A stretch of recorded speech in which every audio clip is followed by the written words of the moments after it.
Good evening. My name is Mike Wickers. I'm the mayor of Cottonwood Heights, and this is the Cottonwood Heights City Council business meeting for Tuesday, January 16th, 2024. I've asked our Administrative and Fiscal Services Director, Scott Jurgis, if he would lead us in the Pledge of Allegiance to get started.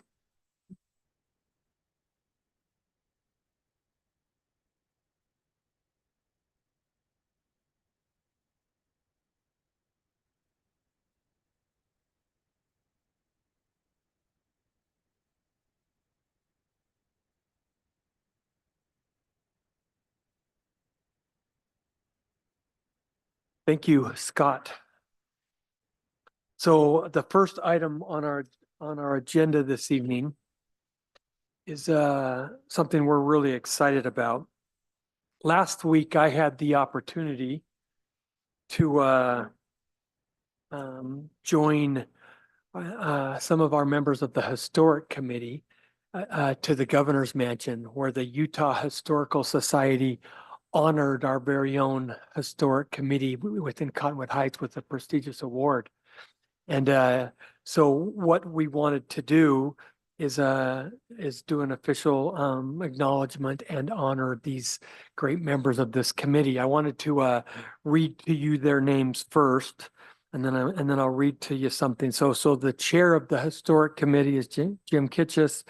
The vice chair is Ken Verdoya. Carol Woodsey is the secretary. Gail Conger, Beverly Beckstead, Jerry Christensen, Jessica Despain, Don Cannon, Bruce Lubeck, and Mark Lentz. And these folks do an absolutely unbelievable job, and it was really gratifying to see a state legislative or our state committee recognize the great work that this committee is doing. I want to read to you a little bit about why they got an award in the first place. So the Cottonwood Heights Historic Committee has been working tirelessly to preserve the rich history of the area through the secure and accessible storage of historic documents. Since its formation in 2007, the committee has amassed an impressive collection of various materials, including written documents, oral histories, historic maps, and photographs. To comply with the city's ordinance and ensure the preservation of these precious materials, the committee invested in a safe cloud-based web page that allows for easy scanning and uploading of documents as well as public viewing. In 2021, the Historic Committee started to develop the idea of a digital archive project. In the last 2 years, the committee has been able to add 7 categories with a multitude of documents uploaded. These categories cover a wide range of historical information. The committee's dedication to preserving the history of Cottonwood Heights is truly inspiring. With the oversight of Jim Kitchis, the committee's chair, members have spent countless hours organizing and documenting each historic document for the website. Some members of the committee have ancestors who were the founders of the area, making their knowledge invaluable for the preservation of historical information. While the site currently has hundreds of documents, there are still more to add. The committee intends to make a public request for more historical documents after they have uploaded their current ones. The committee is continuously anticipating the growth of this project, as preserving information, especially oral interviews, is of utmost importance for historical preservation.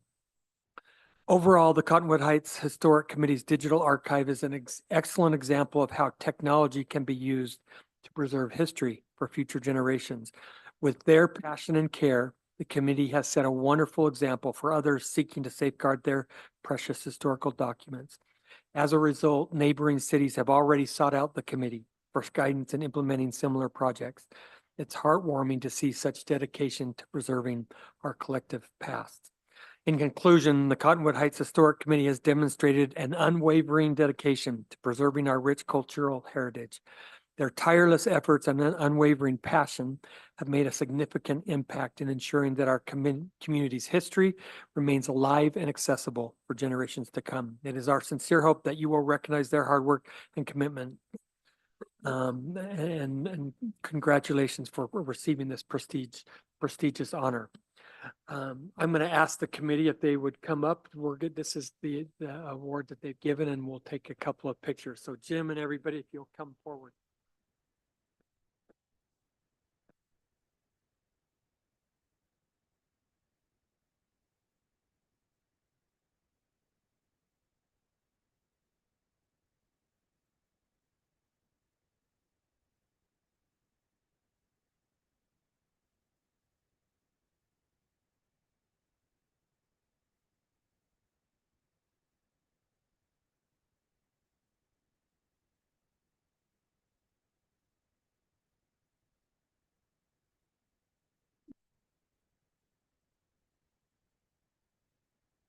Congratulations.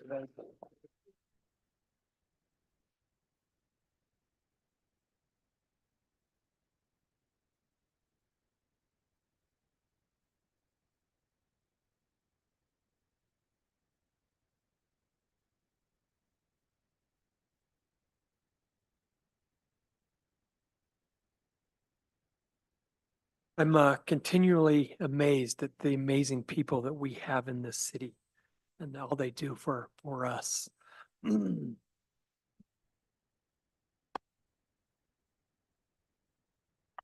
Okay, item 4 on our agenda this evening is a citizen comment period. Let me be brief. This is a time for citizens to address the council concerning whatever matters they desire. Each speaker will have 3 minutes to speak. Please review the citizen or the public comment procedures on the last page of tonight's agenda. If you haven't filled out a speaker card, please do so and hand it to a staff member who will get it to me. When making comments, please, we request that you speak into the microphone.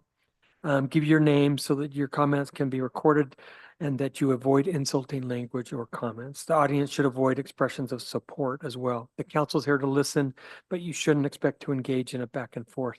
If you have questions, staff will respond to you within a couple of business days.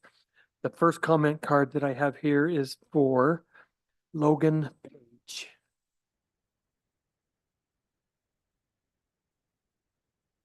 Hi, Logan. Hi, how are you? Good. All right.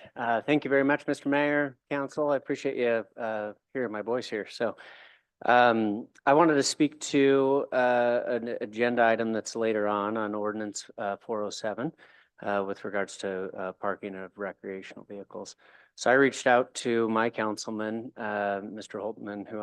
Holton, excuse me, which I understand is ill tonight, with a concern there. So our current statute is 2 hours to park an RV or a boat or something like that in front of our home.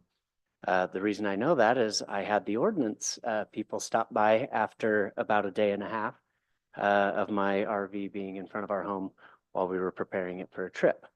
2 hours, to be very blatant, is unacceptable and really just not enough time in order to A, get a camper or boat ready for a trip, and B, get it unready from that trip.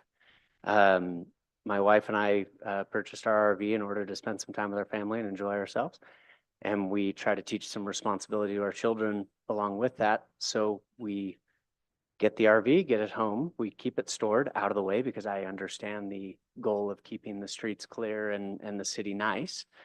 But we get it home, get it plugged in, get the fridge cooling, and then ask the kids to assist us in stocking everything for our camping trip. It teaches them great responsibility and also takes a tiny bit of burden off of us.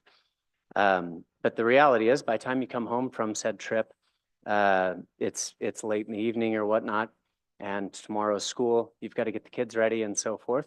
So the trailer sits with its contents in, and in a 2-hour window, I can't effectively get it unpacked, take them back to my storage facility, let alone cleaned up in that meantime as well. So I had reached out to Matt asking about what other municipalities did from a time frame perspective and so forth, and had done some homework on it. And there's some that are in that window of time, and there's many that aren't. In fact, our neighbor to the south, which is only a street away from me, is a couple days, which I feel like is about appropriate. Again, if I come home on a Sunday evening and get the kids to bed, if I have 2 hours, I'm going to break another ordinance because now I've got my power washer running in the middle of the night and I'm making noise, or I have lights on so I can see to clean things, and I'm creating light pollution for my neighbors who are trying to go to bed. So I understand the importance of pride in the city and trying to keep things looking nice. I'm not asking to be able to store the thing there for months or years, but I do feel like along with pride in city comes pride in ownership and taking care of your things and teaching your children that as well. And so allowing the time for me to be able to do that, it takes more than a couple hours. And I feel like maybe a couple days is a more appropriate measure. Thank you, Logan. Appreciate your Thank you. comments. Yeah. Appreciate hearing it. Thank you. So I will add that the ordinance that we are going to vote on is increasing the amount of time from 2 to 12 hours. So anyway, so that's what we will be voting on as a council this evening. It was came up as a discussion item as 24, and the council in our work session moved it to 12. So it looks like we're going to increase the time from 2 hours to 12 hours. So anyway, that's something that we'll vote on. But so the next person is Runar Bowman. Hi, Runar. As the council is probably aware that this season up in the Big Cottonwood Canyon, the two resorts have instituted reserve parking, which from a traffic standpoint has been a huge success. I mean, going up the canyons, there's no lines anymore. It's made a huge difference, but there's a trade-off, and you know that issue with having make a reservation, you don't always get a reservation. So it's kind of it's a hit or miss situation. And I'm one of these people that is experiencing this. And so what's happening is I'm taking the bus more now, and that's okay. You know, I get it. You know, the traffic's bad. You got to take the bus. But the problem is all these people that used to drive are now shut out from going up the canyons. They're parking down in the valley. And the park and ride at 6200 is way overflowing. Cars everywhere now. What I'm finding out is that people are now parking within Cottonwood Heights along the bus route to catch the bus at various points.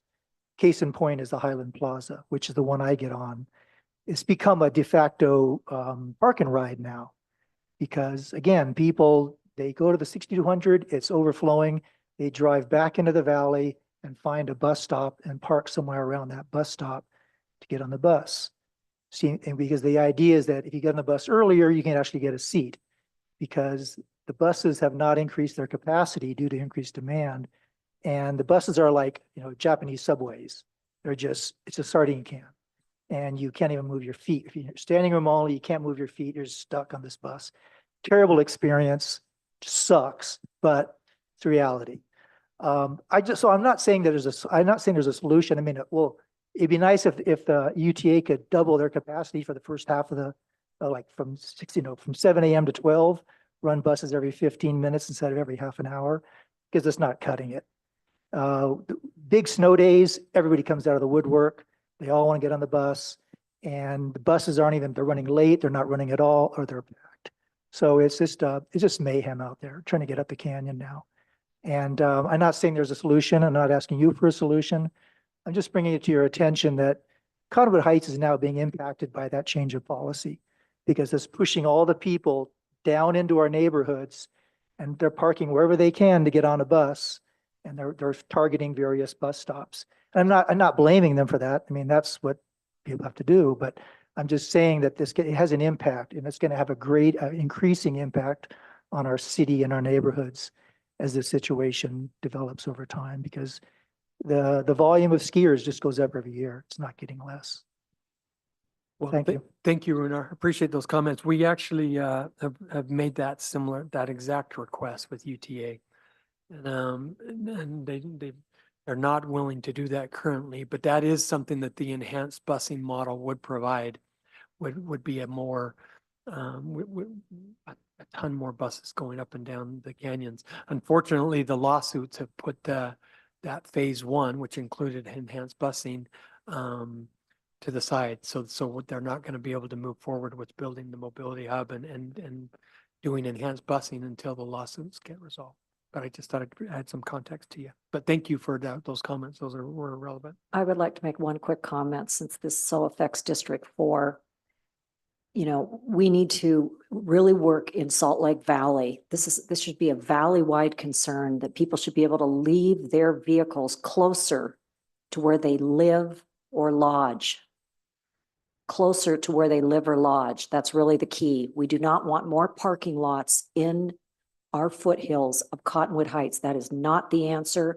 You know, you cannot just keep pushing this traffic back a few inches here and a few inches there. And I really appreciate Mr. Bowman's comments. He very graphically illustrated a huge problem that we need to address as a county and as a state. Thank you. The next card I have is for Larry Larson. Hi, Larry, you're up.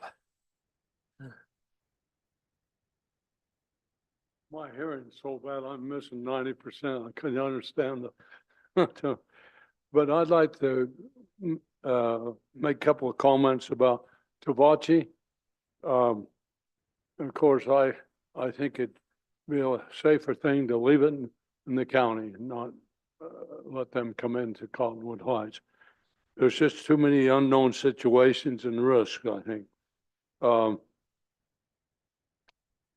instance, it doesn't have a secondary access, and it should never have been approved back when Terry Dill got it through. But Horiuchi pulled strings for his friend, and he got it through when they didn't have secondary access, which means that it's not approved in the code for fire protection or police or emergency services that call for secondary access. And what they refer to there as a secondary access up where the old shooting range right to be, but that property is owned by the gravel pit. And so it isn't available to that section up there. Another question that came up in the earlier meeting, what if the HOA goes bankrupt?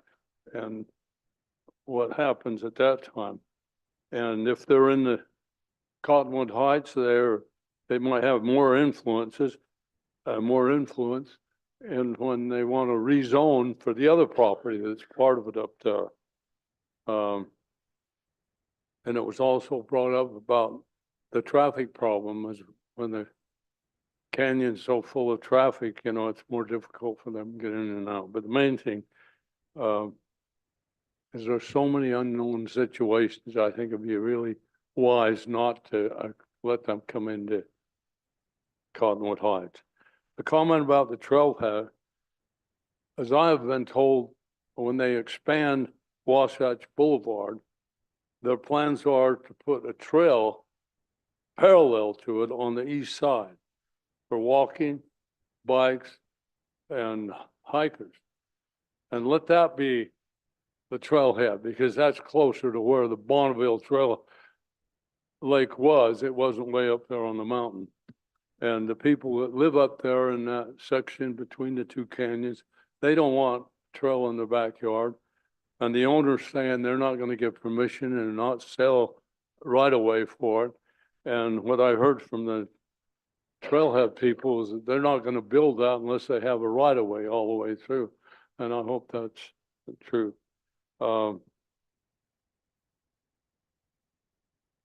Anyway, appreciate your support and good thinking and making the right decisions. Thanks, Larry. Appreciate your comments. Jeff Chatelain.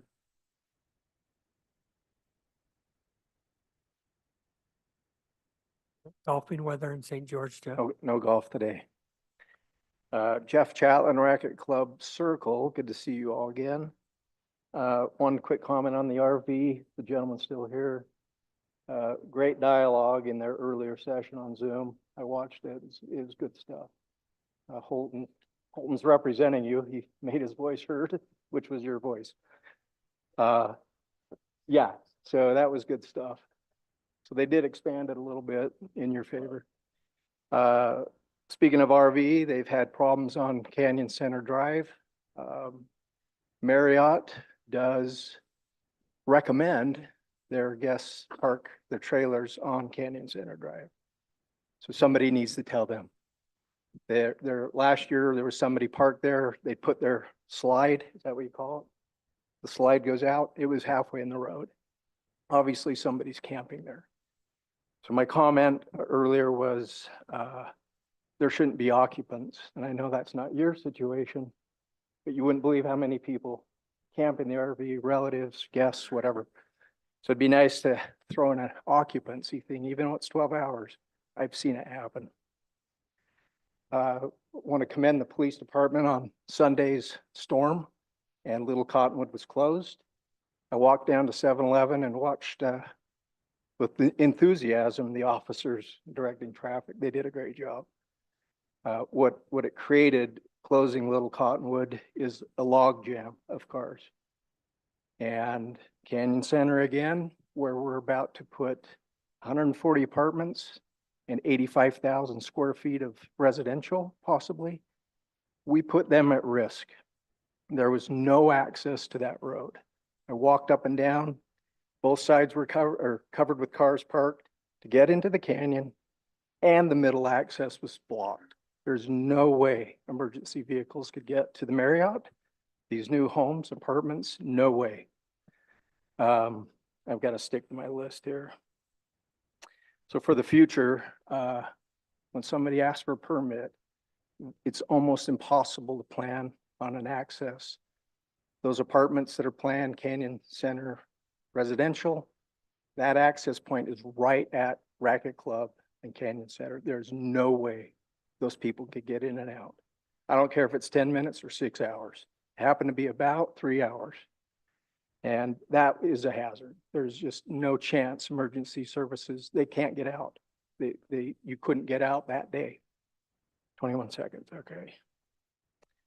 Hillside Plaza, I love the comments. I think it's great that we have involvement. Again, at Canyon Center, we had involvement, we got bypassed. And so all those comments to the developer were for nothing. And he changed everything around, it got approved, I don't know how. Last but not least, 7-Eleven. As you exit 7-Eleven to our new island, there needs to be a no turn sign. People are going the wrong way. I'm watching it. You two have the video. Thank you. Thanks, Jeff. Appreciate your comments. So Tim, I think it's John, is that right? Is that, did I pronounce that correctly? Supposed to be Jan, nobody gets it right. Okay, well, I'll call you Change Jan, it Tim to Jan, John, yeah. okay. Uh, Hi, Tim. Evening, Mayor Wickers and council members. Pleased to speak to you tonight. I've got a couple notes here so I can maintain my time. My name is Tim John. I'm an emergency physician. I live on Daneboard, two houses off of Wasatch, and I'm in District 4. And I'm here to speak about the resumption of the 953 bus service. There were great comments previously about bus service, busing, and this time of year. There is no 953 right now, as I'm sure as you're aware. I've heard it's going to resume. It's not on the docket here. The reason we're coming right now is because it was on the docket at UTA, and we did make some recent comments to UTA, positively received. I have 3 comments here about why we should have this service. Public safety standpoint, my house, there have been 3 cars that have been ejected from Wasatch into our neighbor's backyard and front yards. Talk about public safety, that's key issue right there. There's something from the American Public Transportation Association that says that traveling by bus is 10 times safer, and there's 90% fewer accidents if you travel by bus. So as we see Wasatch get busier and busier, we have an opportunity to decrease the accidents. Number 2 point, pollution reduction, reduction of fossil fuel, reduce fossil fuel use, 6 billion gallons annually by using public transportation. I don't know what the numbers are specifically here. Reducing carbon emissions. One thing that everyone's aware of is that inversion layer. Inversion layer refers to temperature inversion, and so it's higher temperature up, as you probably know, but it also locks in pollution lower. So if we're creating more pollution, all we're doing is making things worse for ourselves. And then finally, mitigate crowding. Help reduce the red snake. I'm sure you probably are aware of that term. Piles of cars with brake lights. I observed that a week ago when I was coming down from Alta. It took me 2.5 hours to get to Snowbird, not to get down, to get to Snowbird. It was just piles and piles of cars. Doing bus service wouldn't alleviate that, but it would mitigate it. And then finally, public good, responsibility to help residents, not just out-of-town people, access, making sure that we're able to get to popular Utah attractions. We moved here. Part of the reason we moved here is my child was able to jump on the bus, which was not far away, and that's gone right now. And then finally, there were great comments about parking. More difficult recently, many sites charging additional money because of that. And this would be alleviated by resumption of that bus service. So plead you to think about it and appreciate the time to speak to you tonight. Thank you, Tim. Appreciate those very relevant comments. And I'm glad I pronounced your name right because you pronounced mine right. So thank you for that. Next up, we have Henry Sokolsky. Tell me how I did, Henry. Honorary Chicago resident. I hope you understand what that means. Okay, first of all, thank you for this opportunity to speak.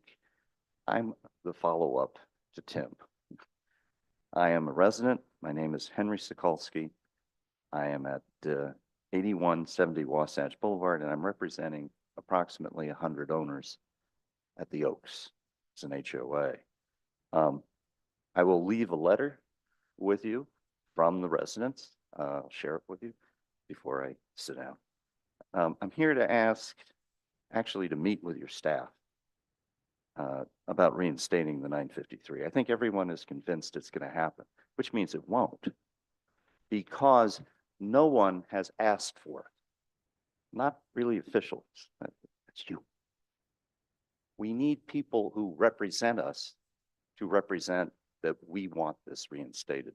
Now, we did meet with the UTA staff. They were quite receptive to reinstating it. They understood that older and younger residents in particular travel up the canyon and would like to do so without their cars. If you want to come to my house, we can have a little bit of breakfast and I can show you the hitchhikers who operate out of the bus stop. I think we can do better than that. I mean, I'm all in favor of hitchhiking, but it's a bad look. I think we can do better. This bus has been suspended now for 2 years. They're studying it. Also, bad luck. I think what I want to leave with you is the letter that we left with UTA officials, and it's an expression of earnest operational interest in reinstating the 953. We asked, could you please tell us how much it costs to get a hold of some vans like you give Alta Ski Company, Snowbird? They've taken over the lot. They own it. It's public property now. We can't park there. It's theirs. Could you tell us what that might cost? Why? I'd like to see us study whether or not, until they get the 953 back, we can have at least a token gesture of van service. Maybe it isn't a good idea, but if you start asking questions like that, they'll get the message. Maybe they need to get the 953 back. I would urge you to try to reach out, not only to UTA, but to UDOT. We know the politics of this. It's hellacious. Speaking up will take care of that. Being quiet won't. Let me, if I can approach. Yes, you can approach. So while you're approaching, I'll just give you some background. One of the things that I did when I was elected was request that Ellen Burrell be appointed to the UTA Advisory Council, on which she sits, and I'll let her tell you how many times she's asked for the 953 service line to be reinstated. Yeah.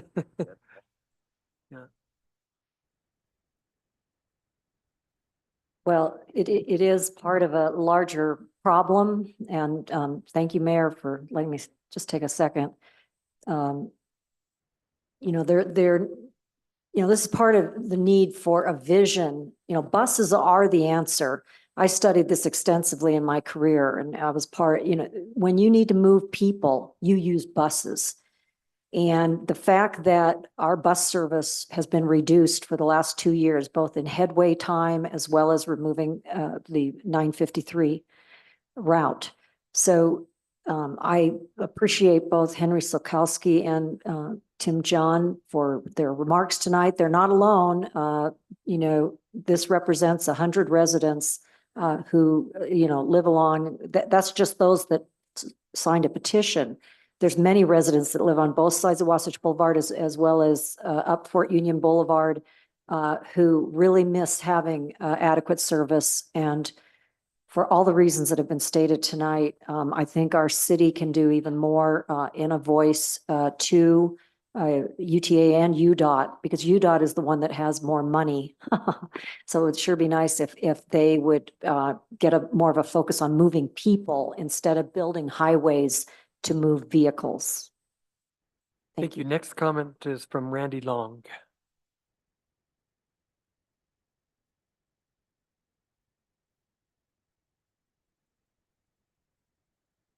I think I got your last name correct, Randy, right?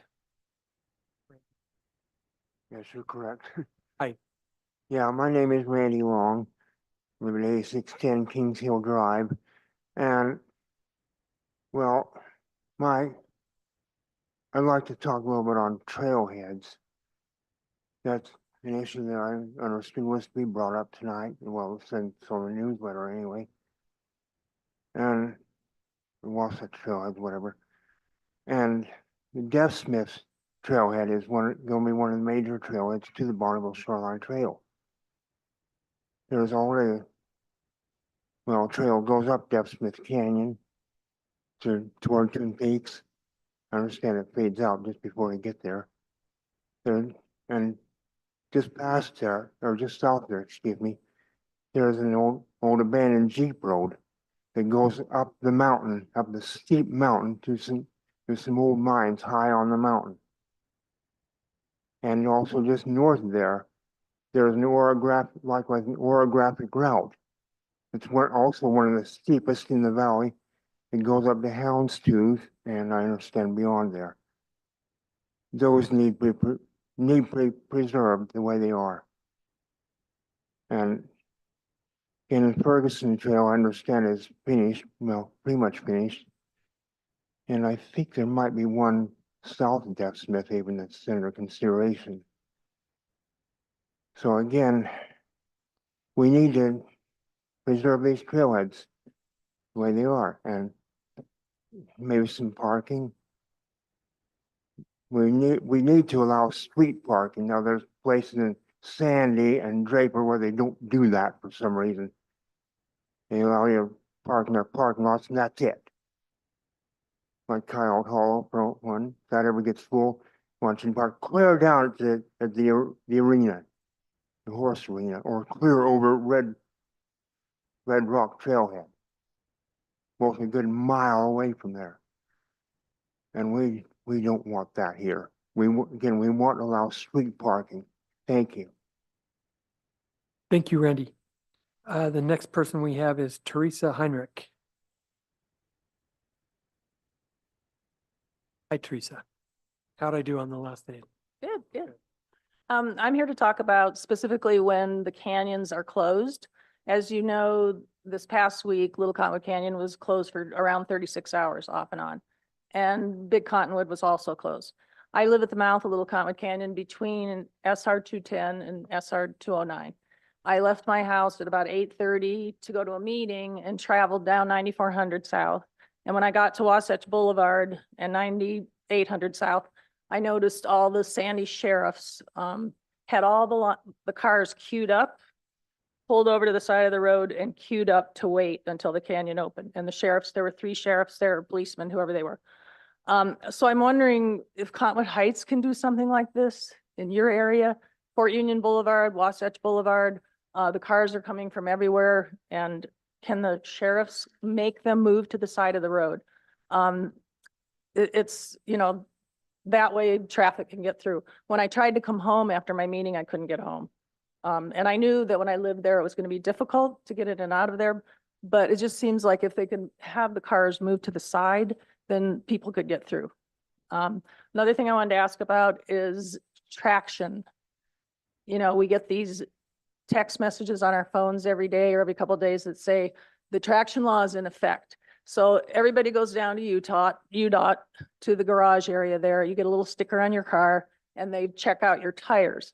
I have never seen anyone. I live right at the mouth of Little County. I've never seen the sheriffs out there ever checking traction. And I don't know about if they ever check them, you know, Cottonwood Heights area. So I'm just here asking about those two things. Great. Well, Okay. thank you. And I'll address a couple of those. The traction is actually a UDOT responsibility. We've actually told UDOT if they would help us a little bit with funding, that we would do that for them. And that's a negotiation that we're actually still in. But so the traction issue, as far as the pulling over the shoulder, unfortunately on Wasatch Boulevard doesn't have a shoulder wide enough for in some locations. You know, our chief is we've had more. We actually hired 3 police officers specific to this problem so that we could have our officers up there. Unfortunately, you know, one of the things that Sandy is fortunate about is they have a 7-unit traffic enforcement group. We don't, you know, we usually have 4 officers on duty at a time. And so when we hired these 3 new officers, it was specific to get them up there to try to help. And so your comment is valid, and you know, is the more, I don't know if you want to say anything to it, Chief. So it's UDOT's responsibility to watch the people's tires and make sure they're okay to go up the canyon? It's a UDOT, it's not a Cottonwood Heights law that we determine when traction is required. And so UDOT is the one that has to enforce it. We have offered to do that for them, but they're, like I said, we're still in negotiations for that. Okay, thank you. Anything, Chief? Just, we agree with you on the traction issue. It takes 2 officers to enforce that issue. If I take 2 officers and put them on traction duty, then they can't work the rest of the area and get those cars off the side of the road. It is an important issue. We've asked UDOT for the money. We'd love to do that. We think it's important, but they need skin in the game. They need to help fund it. It is important. Thank you, Chief. The next comment card I have is from Sam Gray.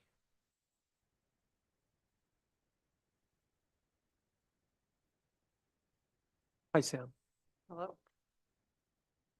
Okay.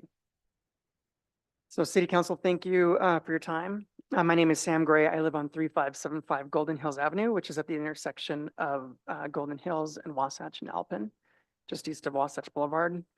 For the record, I go up Big Cottonwood twice a week at least, and I've been checked a few times, but you know, there's obviously some people that pass through. But what I wanted to bring up is completely different. I'm coming to you today for myself and on behalf of the cycling community. One of the things I love about living here is our access to nature and the freedom that provides.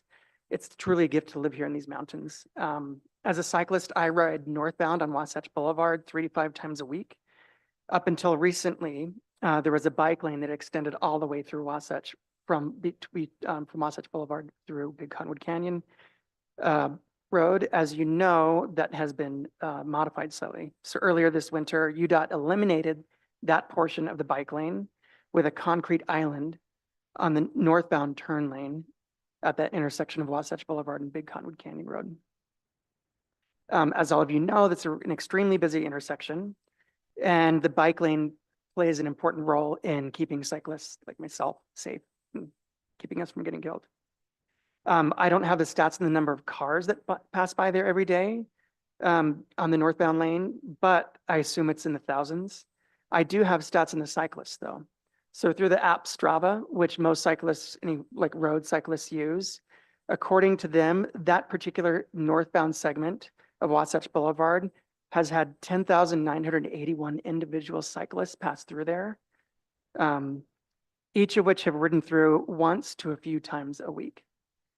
And so if you do the math, there's hundreds, when it's warm that pass through that intersection. So my question for you today is, what are we going to do to keep the cyclists like myself safe?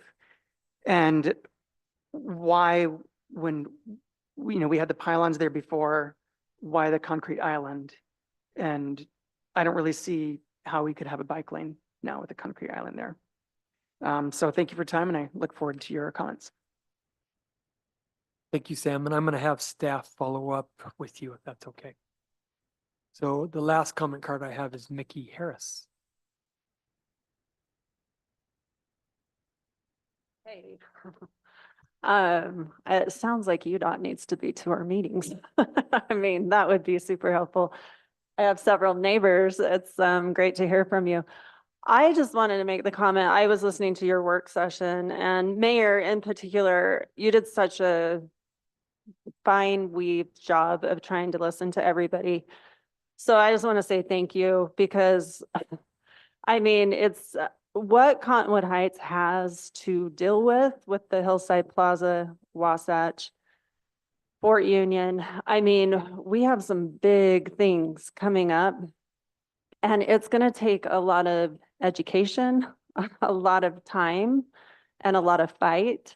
And listening to you guys work together in the meeting, that's great. I listened to the lobbyist, and I mean, it's a little scary for me for how much power UDOT has.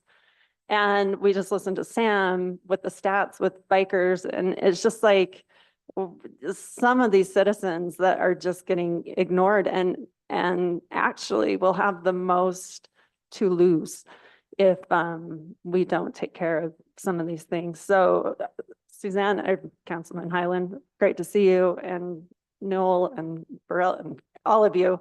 Holton, hopefully you're listening. But I just feel like we really have to come to a place where we can work together. We can't just ignore. I didn't tell these people from D4 to come, but I feel like it's majority of our meetings, because we're getting suffocated. We're getting strangled. We're like, help. And I don't know how to get UDOT to help, and we really have to lean on you. So I just want to say best of luck. And we're happy to help and support. Like I say, we have great citizens of Cottonwood Heights that are willing to step up and to have ideas and to say, hey, can we at least try this? Pushing the cars off the road, making a plan. Those are things that will help, like, let us breathe a little bit up there. Single occupancy, that drives me crazy. That's just more cars on the road. I can count like 25 to 50% of single occupant. Anyway, Chief Russo, thank you. Again, I'm dodging cars on Wasatch as I try to walk. We're such an island. There's nowhere else for us to go. Suzanne, you have lived by Wasatch. You get it. And so I would ask, even if we could just have some officers in the morning for those, hell-bent skiers in the morning. And I would like to point out on the 3500 right by Wasatch Oaks, that line has totally faded. So when you're walking, they will be way over the line, and that's our lives. So anyway. 3,500 and where? 35, just across from Oaks. What is it? The Oaks, the neighborhood. But we'll be walking down, going north, and it will, I can probably count. It probably happens 3 times a week when I'm out there. So I would love it if an officer would just point north and catch some speeder. 70 miles per hour. So it's bad. Okay, thank you. Thank you, Mickey. Appreciate your comments. I'm always amazed at, the passionate issues that come up and how respectful our residents are when they come and speak. So we're honestly really, really grateful for that. Oh, actually, I actually see a comment online. It looks like John Adams has his hand raised. Do we want to make him live? Hi, John. It looks like you're muted on your end, John, if you want to try to unmute. Hi, John. We can hear you. Now you're muted again, John.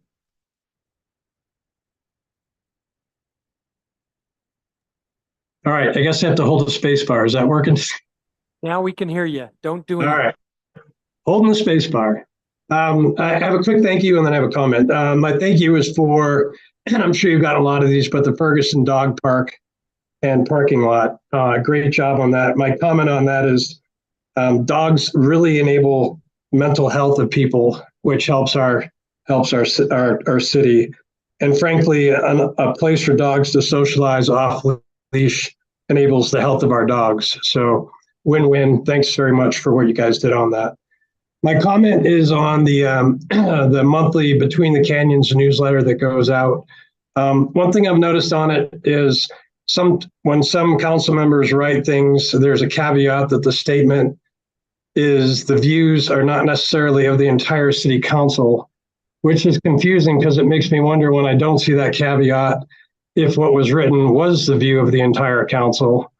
I did reach out to Tim Tingey on email one time, and he did confirm that this lead article is an opinion section, which is a little bit odd for a periodical. Typically, the opinion sections are in the back. So I always considered this like a lead news story, if you will, like fact.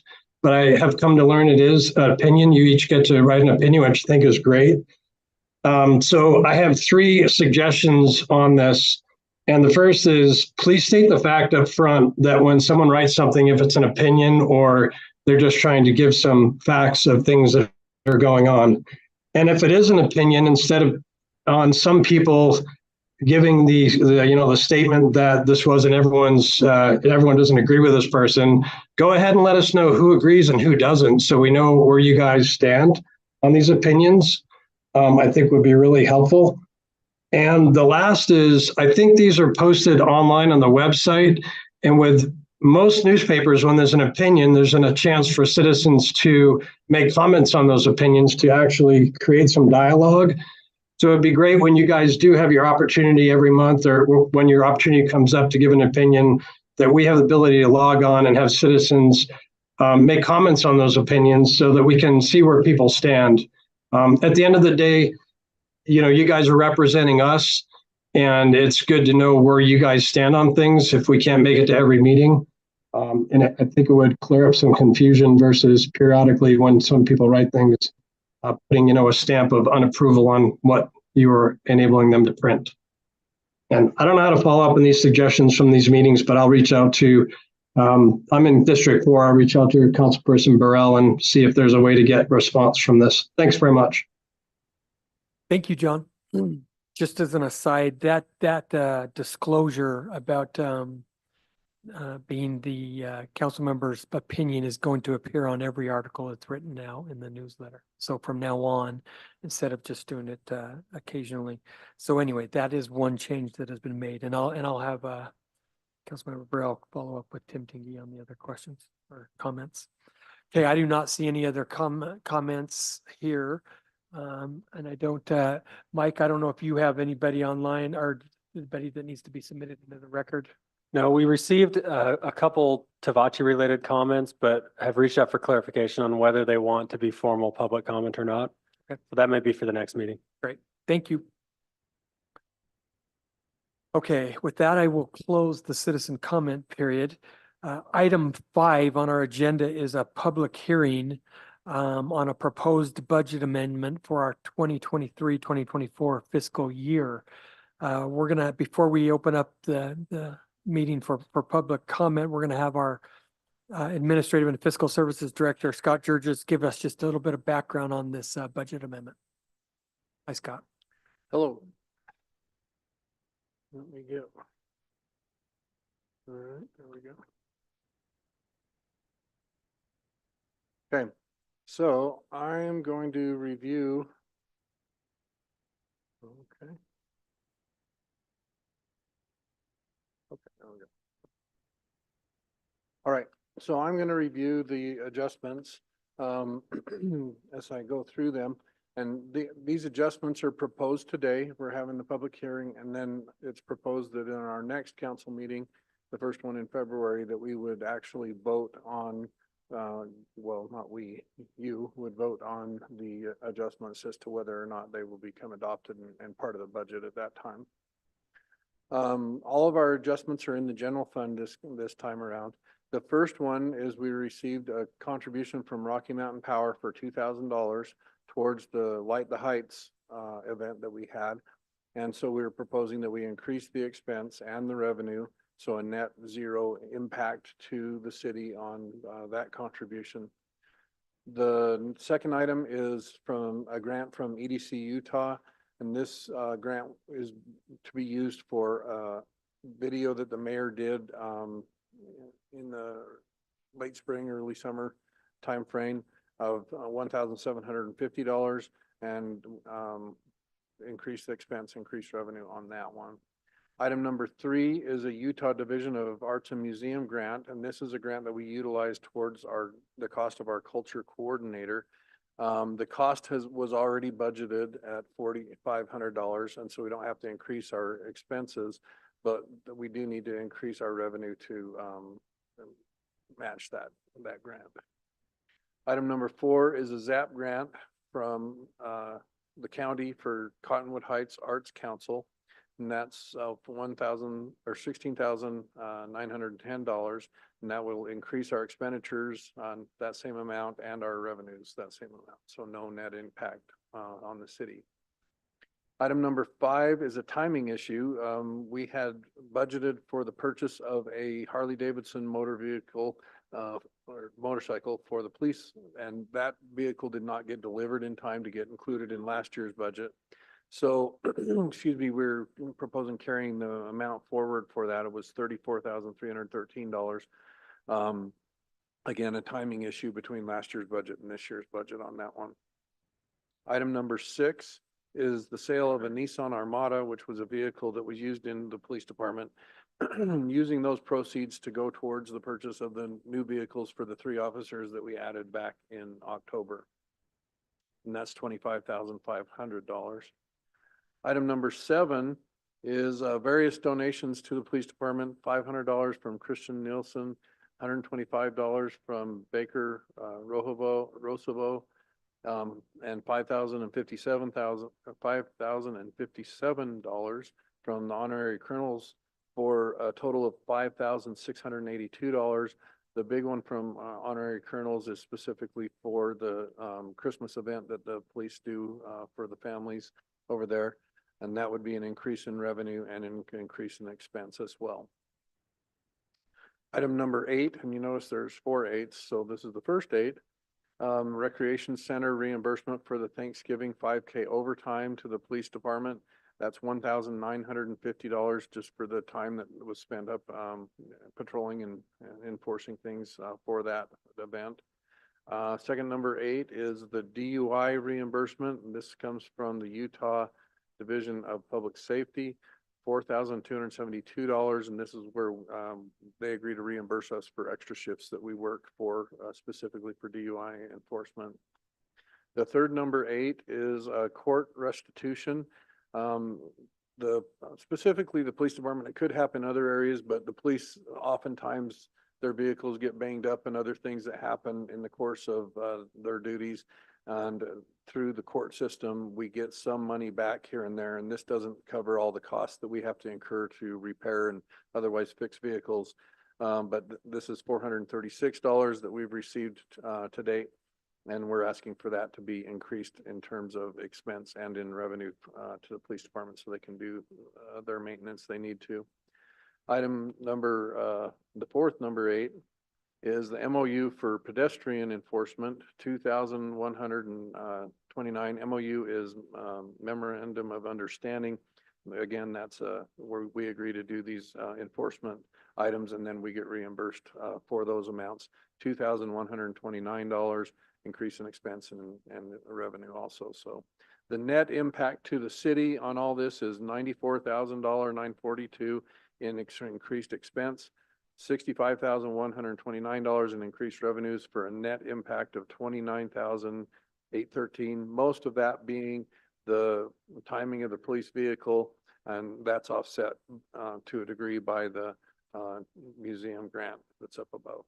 So that's what we're looking at this point in time for a budget adjustment. Great. Thank you, Scott. Appreciate that. At this time, I'm going to open I don't have any comment cards, but if anybody would like to comment on the proposed budget amendment, you're welcome to come up. Without seeing anybody, I'll go ahead and close the public hearing. And we'll move on to item 6, which is we have 2 staff quarterly reports this evening. We're going to start with our Public Works Director, Matt Shipp, who will give our report on Public Works.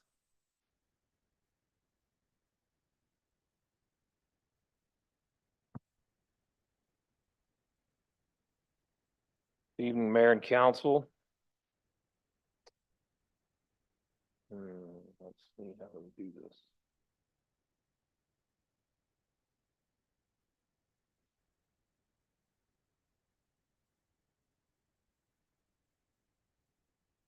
I'm up and running. So mine will be somewhat brief, but we'll go ahead and have some fun with it, won't we? I know you're looking forward to Scott's report, quarterly report. Public Works, what we do generally this time of year, we'll do a snow report for you, give you an idea of what we've done in the way of snow, and then I'll try to bring you up to date on where we are on some projects that are in the office right now and getting ready to go out into the streets and get going on them. So real quick, come on, who doesn't love that picture? No, got nothing? All right, we'll keep going. Okay, just to give you an idea of what we've done or what's happened this year so far. We keep track of we keep track of just about everything when it comes to snow plowing. These are the last 3 fiscal years, just to give you an idea. Where we are right now is the fiscal year 23-24, the bottom one. We track everything. Now, our snow levels typically don't match the airport. I don't know if you've been up, at least, especially on the East Bench, when you'll get a report of snow, they'll tell you in Utah, we've had 3 inches of snow while we're slogging through 24 inches up on the East Bench. Okay, they have one radar station for the Salt Lake Valley, and that's the airport. So they don't always match. We have a measuring device at the yard. We kind of keep track of the snowfall that we're getting at the yard, which is up on 30th. So anyway, total inches of snow so far this year, we've logged in about 51 inches of snow. And if you look at the prior fiscal year, last year, we had about 173 inches. We still got a couple of more months to go, but we're moving on. Tons of salt we've used this year so far is 2,100 tons. Not a bad number. We're averaging, once again, about 240 pounds per mile, which is, we try to hit between 230 and 250. We're right in the middle of it, so we feel pretty good about where we are there. And just give you an idea of our drivers, we've had, I believe, 22 events this year so far, and we've put on about 17,000 miles of travel throughout the city.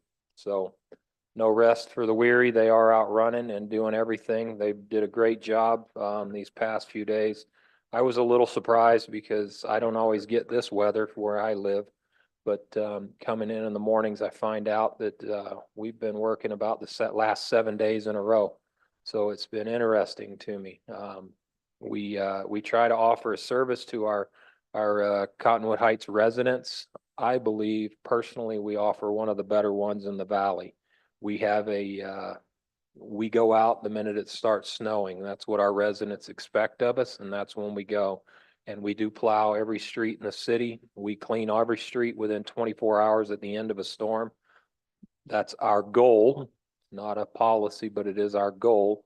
And we generally hit that. A lot of cities around us won't even start on a road until after, a couple of days after the storm. They're still out. So I am very proud of my staff and the work they do. They put in a lot of long hours. And once again, I will offer the invite to any council member. If you want to see what it's like at about 2 o'clock in the morning, riding around on the East Bench, if you will, I will promise you, I'll send you to the worst area and you will feel it. But we would love to pick you up, take you around for about an hour, let you see what it's like, see what it feels like to be in one of those trucks and run those hours.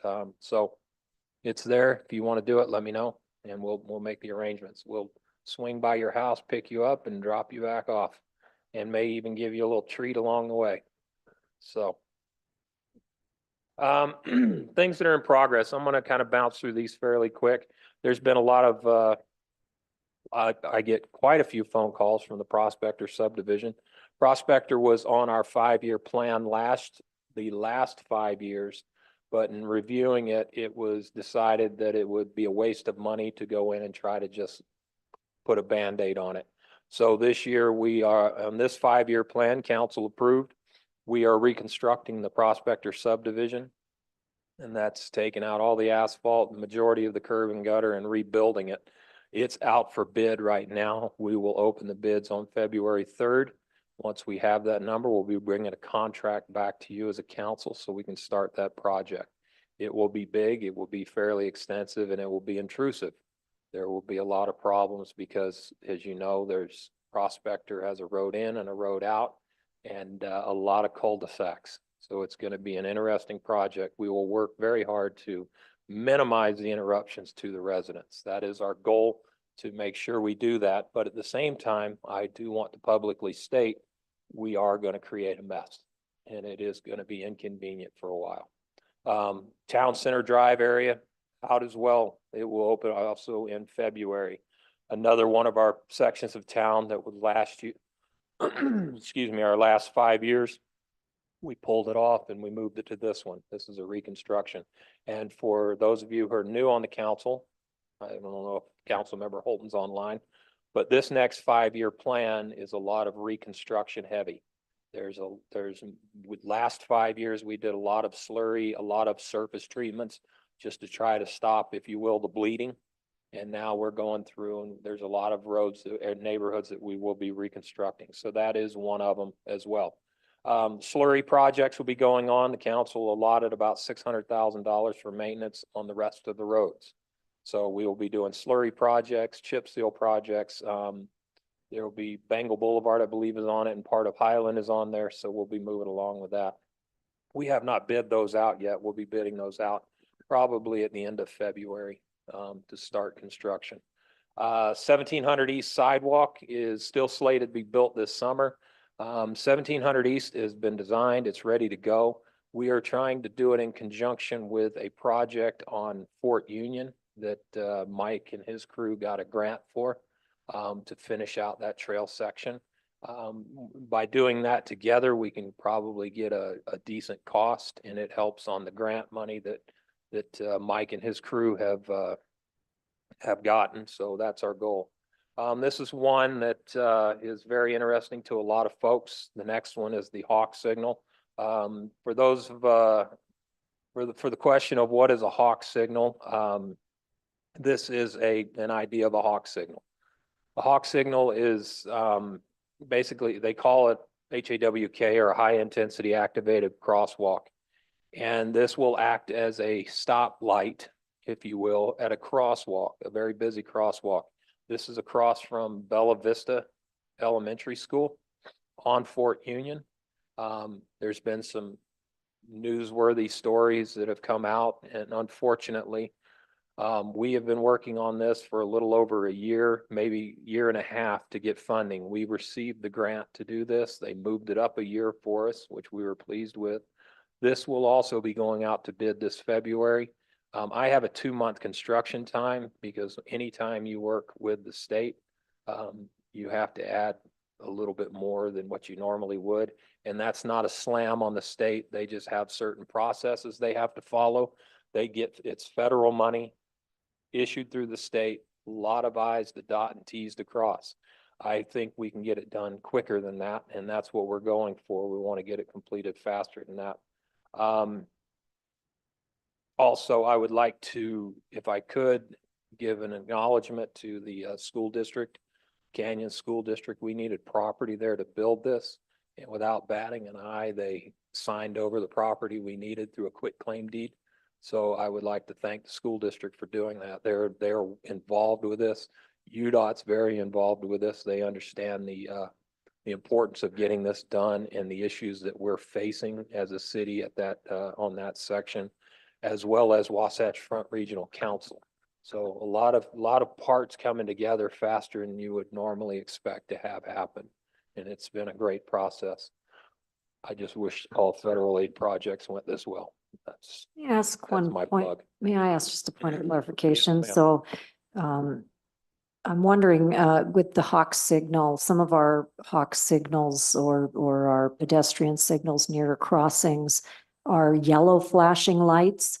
And, I don't know if we have a city policy on this, but I really think they need to be red like they are in this picture so that there's no confusion with motorists. You are to come to a stop. Can you comment on that? That type of signal at an a crosswalk is not permitted. It's flashing the yellow is meant for the warning that this is a pedestrian crossing. The MUTCD requires that it is a yellow. So if it's not a traffic signal, Your picture shows red lights. this is The a Hawk hawk signal is a signal. red. This is different than the RRFBs, which we have all throughout. We are making that a standard as new crosswalks come in. And as you as a council allot funds, we are purchasing those and putting them all throughout our crosswalks, the RRFBs or the rapid reflecting flashing beacon, yeah, RRFB. And those have to be yellow Yeah, according to those are yellow, yes. MUTCD? Yes. Well, This is a hawk. This is different. This is actually a signalized intersection or lack of, not an intersection. It's a signalized crossing, which is where you can, it's just like a signalized intersection, runs by the same rules. So those are different. Now, if we want to put hawks at all of them, we can, but at 350,000 a pop, I'm not sure we can afford that. It's just my guess. Thanks. Okay, then we also have the striping that came up a little bit here tonight in some comments. We can't stripe in the winter. We do have the striping bid going out and we will be taking care of those things throughout the city. The Bengal Highland Drive intersection. We've seen this already. This is coming up. It's at 30% design. We're ready to move forward. We've met with UDOT. We are now working through some budgetary issues. FYI, we'll talk more about those in detail at the retreat to give you an idea of where we are, but we are working through some of those. I meet tomorrow with the WFRC to go over some things and some ideas. So that project is still moving forward. It's just going to take a little work to make it, push it over the finish line. And then finally, the Pepper Hill storm drain stormwater improvements.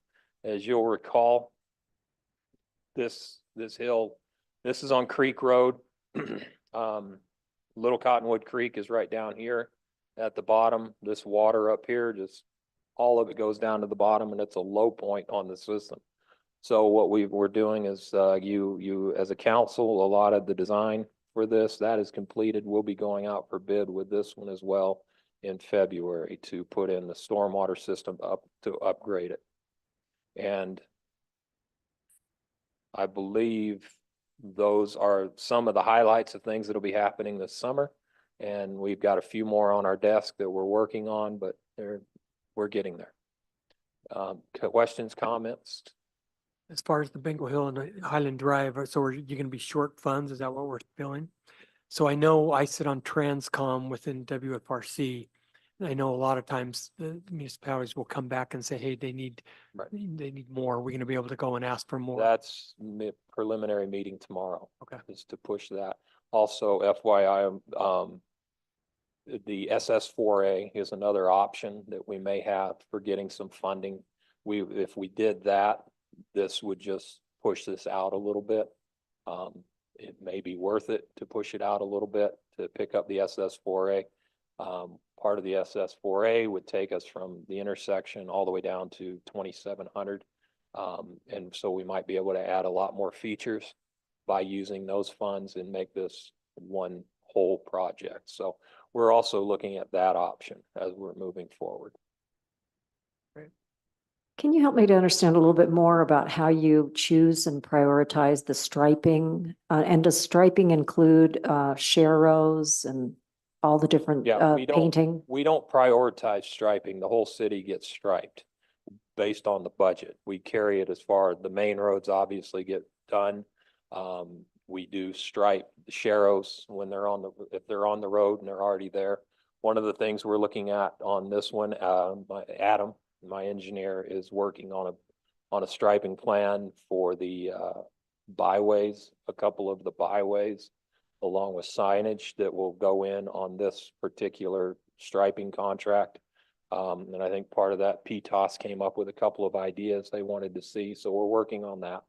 That'll be coming up, but there's not a priority, if you will, on striping. It's what is allotted and how far it carries us. So the larger arterials and collectors are prioritized. Yes, they do get hit first, for sure. Uh-huh. And I realize that UDOT owns SR 210, but part of what makes Wasatch Boulevard so dangerous is that almost all the paint is worn off, and as one of the public comments made, it's such a dangerous place without enough considerations made to the usage by bicyclists and pedestrians. And I don't mean to digress too much, but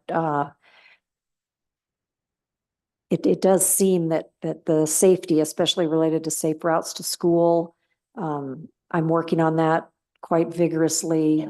I've reached out to Canyon School District and to other individuals that are concerned about this. And I'm trying to better understand how, because I am getting constituents contacting me about their observations of students walking to school in the dark through areas where they don't feel the children are safe because of cars moving fast, and in some cases, lack of sufficient signage and different things. So I just remain really interested in supporting and being part of however I can as a legislator to assist your efforts in the police department and the school district. So I appreciate your presentation, and I hope you'll bring to us if there's something that we need to do to fund or facilitate, sufficient work on with your staff throughout the city, especially where a painting or striping is deficient related to safety. Well, like I said, this time of year, nobody's striping. You can't stripe in the cold weather. So entities will start striping here in a few months. And when that happens, we will. This climate, the materials we put on roads, stripes don't last very long in this part of the world. So they get worn out pretty quick. And unfortunately, they get worn out going into winter, and it's like painting a bridge. Paint it, turn around and go back the other way. They just kind of go back and forth on it. So we are doing that. And when we find those areas, if there's a deficient area for signage and striping that is not there, not that it's faded right now, because there's nothing I can do about it right now. But if we find that, and we will certainly take a look at it.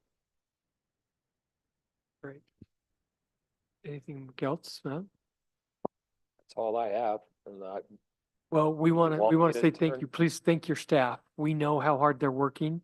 I get, I've had multiple people ask me, boy, I'm sure you get bombarded when it snows. And honestly, it's very little to what I know what it used to be. And I know our residents are actually really, really appreciative of all that you guys do, especially working long hours in the middle of the night to make sure that we can drive on safe roads. So thank you, Matt. Yep, Appreciate it. Thank you.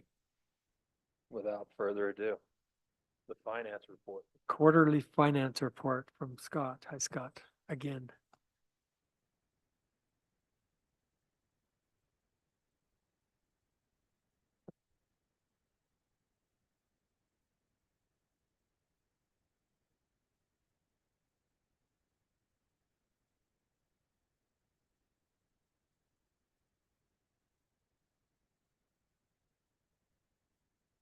Scott, when you're done with this presentation, I'm gonna give you a break for a little bit. Okay. That's great.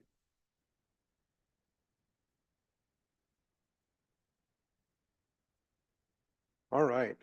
Well,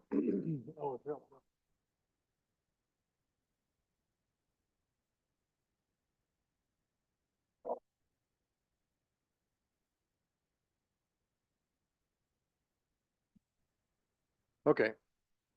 So, I'm gonna go through this in a little bit more detail because we do have some new council members and I want to make sure that everybody understands kind of how some of these revenues work, because they're a little bit weird. Some of them are not kind of normal, I'll say. So sales taxes, we receive about 2 months behind when they're collected. So our October sales tax, we receive around the 21st, 22nd or so of December. So we're reporting our sales taxes when we do our monthly financial report for December. It only includes sales taxes through October. And then we will eventually catch that up because we are due those sales taxes, but they don't figure out the distribution and everything that they do on that until about roughly 2 months. It's not quite, but really close to 2 months behind when those are collected. Part of that is the retailers need time to be able to send it in, and then the state tax commission needs time to be able to do their calculation, because 50% of it is based on point of sale and 50% of it is based on the population allocation throughout the state. And so it's some complexities that happen. Another thing that can happen on sales taxes is that depending on, like, a retailer could be late in submitting their taxes, and that could affect timing of when things go. So if you do see some fluctuations month to month, I wouldn't get overly concerned about that, because usually over time, you know, things kind of round out and are all right. Do you ever calculate the percentages between what we receive directly versus what we receive through the state distribution? So it all comes through the state distribution, but Dave does do a report that calculates the amount that we receive. We used to receive about $1.10 for every dollar that was spent in our city, and that number is coming down a little bit, mainly because population is growing in other areas. Our city is not growing in a population base, and so as population grows in other areas and stuff, we're seeing some of that slide away from us. We get both on online sales, and so the online sales are a good thing for the city, but that brings it closer to a one-to-one relationship. But we have been as much as $1.10, and I think this last year, I'm going a little bit by memory, but I think we were $1.04 per every dollar that's spent or that's collected, is what we are receiving in the city. Something like that. And the city portion of the sales tax, the 7.25% that we pay, is actually only 1%. And so it's not a high amount that we receive, but it does make a big impact on our city finances, the sales taxes. So the sales taxes, our current budget is $9.5 million. And our prior year, we collected almost $9.1 million. And the year before that, $8,755,000, and then $7,894,000.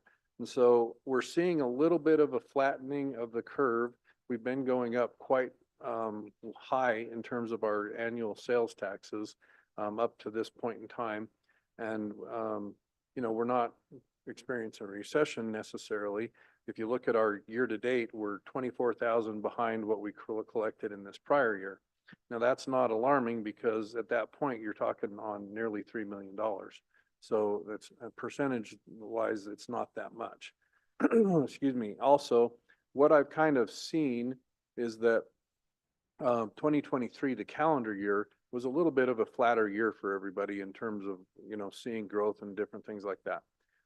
But I'm thinking, at least from what I've read, different reports that I've got on the economy and so on and so forth, I think November and December will tick up a little bit. And so I'm kind of thinking that even though we're on par with more or less last year, I still think we'll be somewhere between 9.1 million and 9.5 million for where we'll end the year. We're still pretty early on in that, for being 4 months into the year. At this, you know, report, we're only reporting on 33% of the year. And so a lot is still out there that's going to happen, and we'll watch and see what happens with that as we get our next several sales tax receipts. And that does go out in the weekly council communications. So keep your eye on that.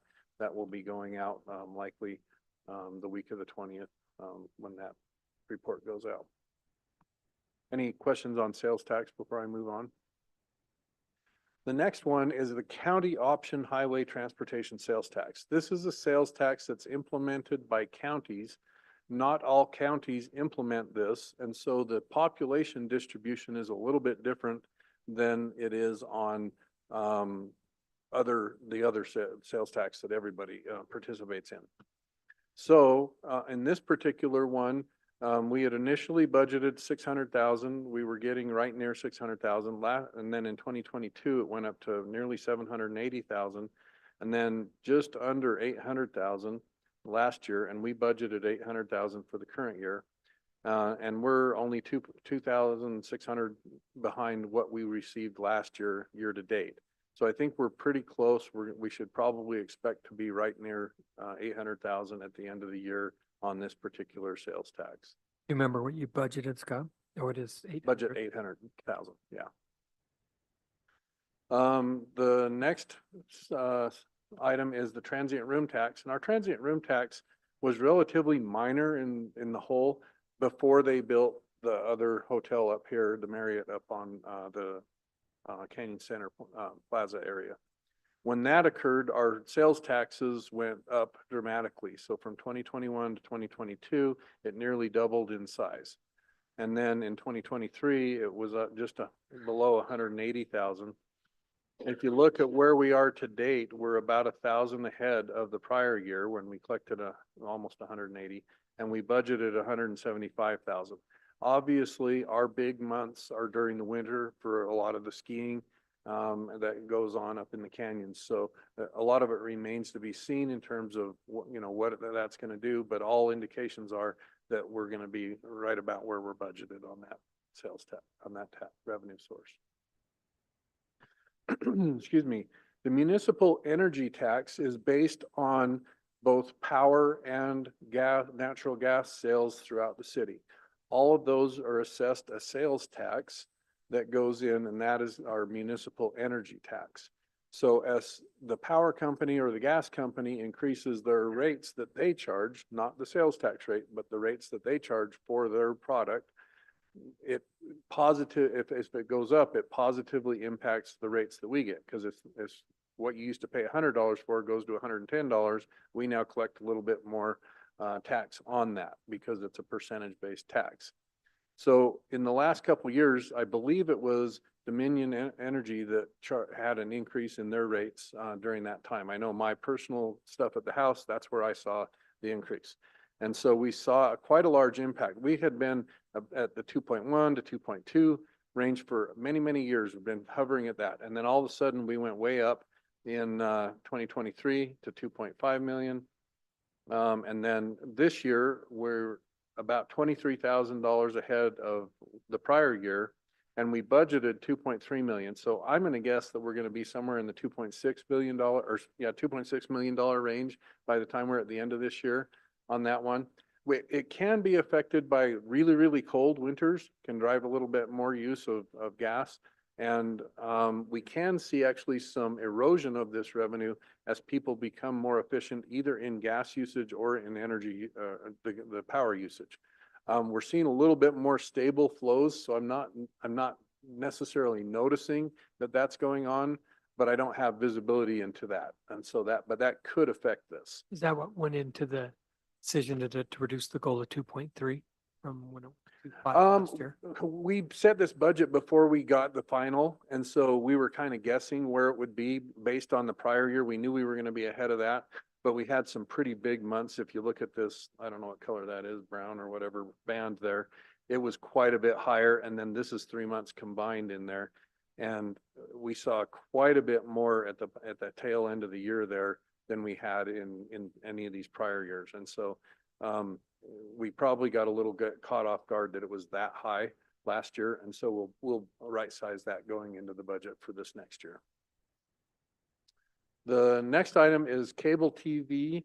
And again, this is based on cable TV that's throughout the city and everything. And as we see people either switching from cable TV to online streaming services or other things, we've actually seen an erosion of this tax.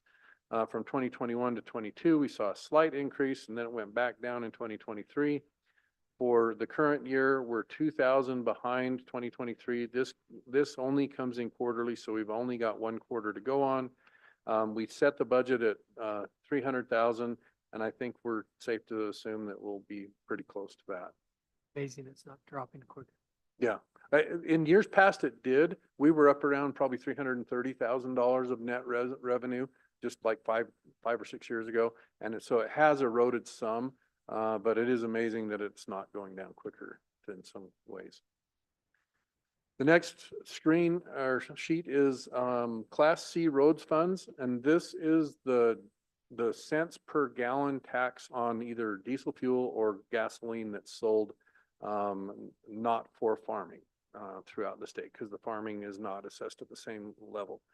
But that revenue has really picked up from 2021. Obviously, that was negatively affected by COVID, and we did see some reduction in that.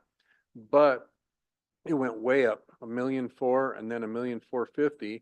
And if you look at where we are to date, we're about 33,000 ahead of our 2023 number.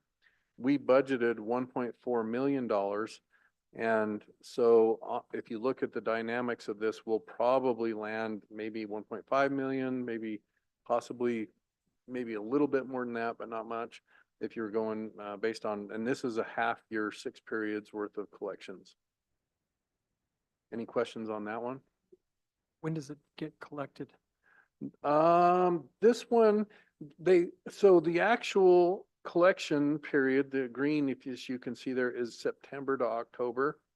But the reality is because of how this is classified, we can't catch it ahead. So we only book through April, and that becomes so from May through April becomes our 12-month reporting period. And so this particular one comes in, and I can't remember the actual day of the week or month that this one comes in. I'd have to look at that because I can't remember it off the top of my head.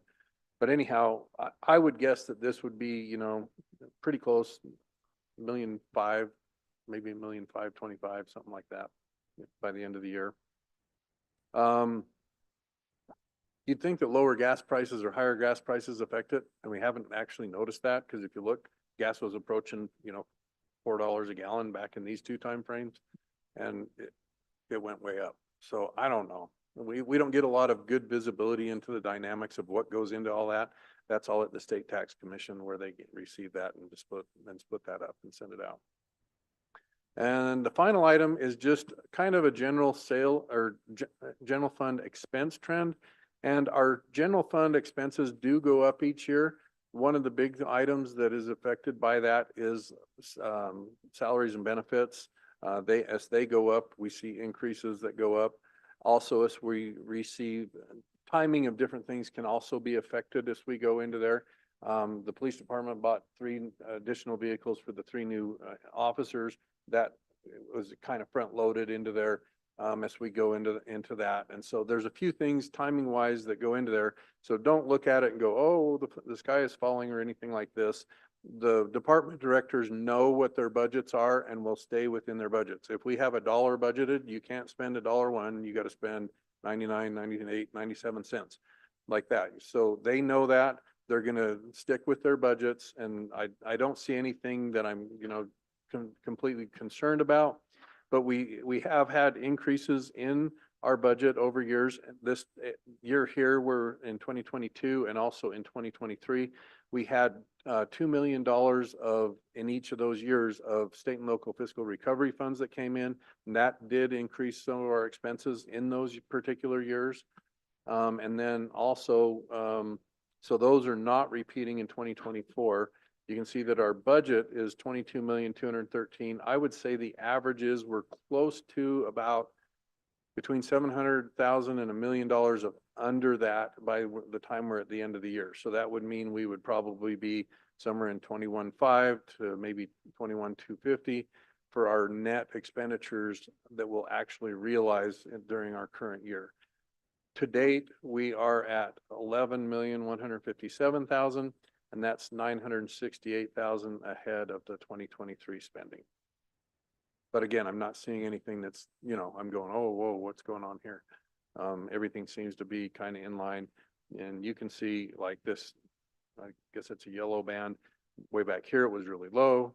And the tan band or the gray band was a little bigger. So there's timing issues that go on throughout the year, consistently. And, but we know where we're heading to. We know kind of about where we're going to be, the trajectory. If something comes up and I'm concerned, I will definitely bring it to Tim's and your attention as soon as possible so that we can address it if ever I see something that I'm going, this is out of whack. So any questions? Thank you for all you do, Scott. Yep, the 21st of January and February will be important days to see where our sales tax is trending rather. So Yep. thank you. Appreciate it. Thank you. For all you do.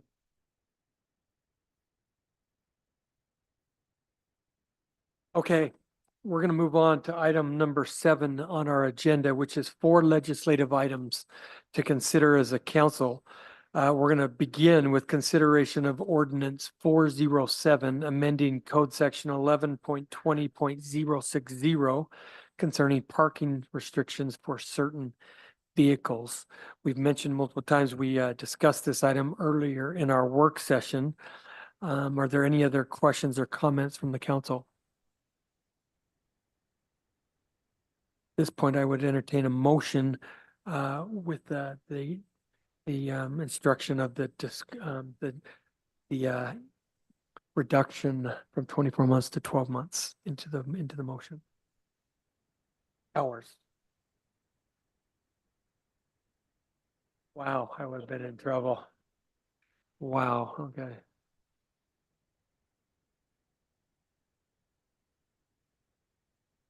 Motion? Yes, I will make a motion to reduce the number from 24 hours to 12 hours.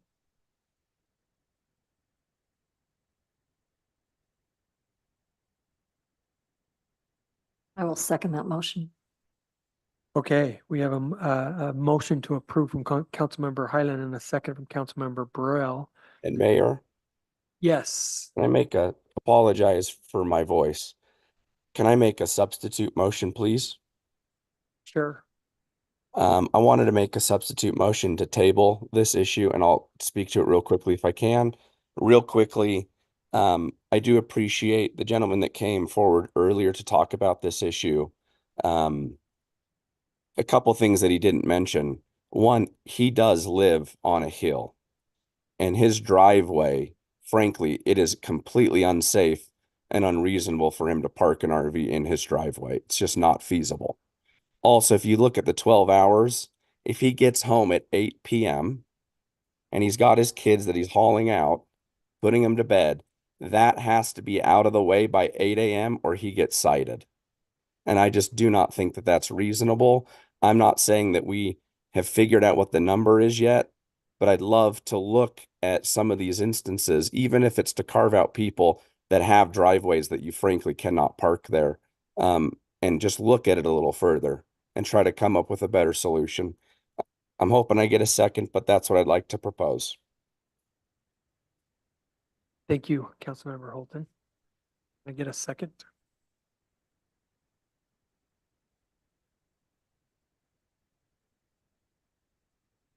Doesn't look like we have a second, so we'll without any other questions or comments, we'll move on to the vote for ordinance 407, amending code section 11.20.060 concerning parking restrictions for certain vehicles.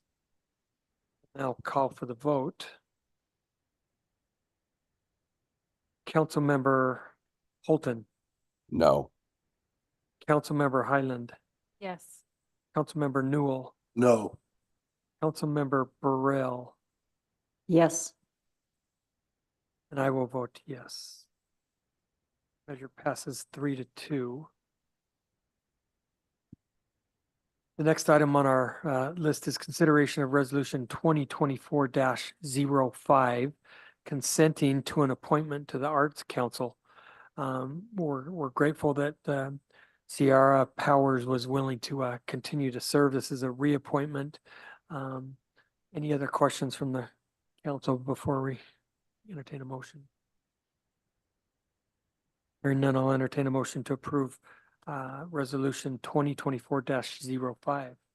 I'll make that motion to approve resolution 2024-05. I'll second. We have a motion to approve from Councilmember Newell and a second from Councilmember Highland. Final questions. Call for the vote. Councilmember Highland, Yes. Councilmember Newell, Yes. Councilmember Burrell. Yes. Councilmember Holton, Yes. and I will vote yes.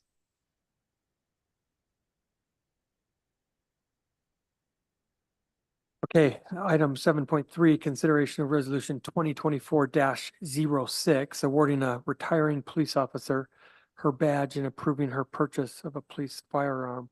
We're all very grateful for the service of Officer Polly Harris. We had the opportunity to discuss this item a little bit early in our work session. Any other questions or comments from the council? Hearing none, I'll entertain a motion to approve resolution 2024-06.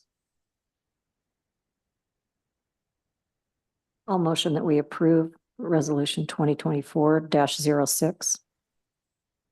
I'll second that motion. A motion to approve from Councilmember Burrell and a second from Councilmember Highland. Final questions? Call for the vote. Councilmember Newell, Yes. Councilmember Burrell. Yes. Councilmember Holton, Yes. Councilmember Highland, Yes. and I will vote yes. Okay, the last item on our agenda for to move as an action item is consideration of resolution 2024-07, ratifying committee assignments. We had the opportunity to discuss this earlier. Any other questions or comments? Hearing none, I'll entertain a motion to approve resolution 2024-07. I'll motion to approve resolution 2024-07. I'll second. A motion to approve from Councilmember Burrell and a second from Councilmember Newell. Final questions or comments? Now call for the vote. Oh, can I Council- make a quick comment? Yes. I just want to thank you for all of the work you did to try to put this big puzzle together. We all have our interests and we definitely want to work in cooperation, and you took the time to make the committee assignments. I look forward to working on the committees that I've been assigned to. Thank you, Councilmember Highland. Appreciate that. Okay, I'll now call for the vote. Councilmember Burrell, Whoop, yes. Councilmember Holton, Yes. Councilmember Highland, Yes. and Councilmember Newell. Yes. And I will vote yes. Okay, the last item on our agenda is approval of the consent calendar, which is approval of the minutes of the City Council Administration of oath of office, the work session and the business meeting minutes of January 2nd, 2024. Could I get a motion to approve these minutes? I'll make that motion. A second. Motion to approve and a second. All in favor, say aye. Aye. Aye. Any opposed? Okay, could I get a motion to adjourn? I motion to adjourn. Second it. All in favor, say aye. Aye. Aye. We're adjourned. Thank you.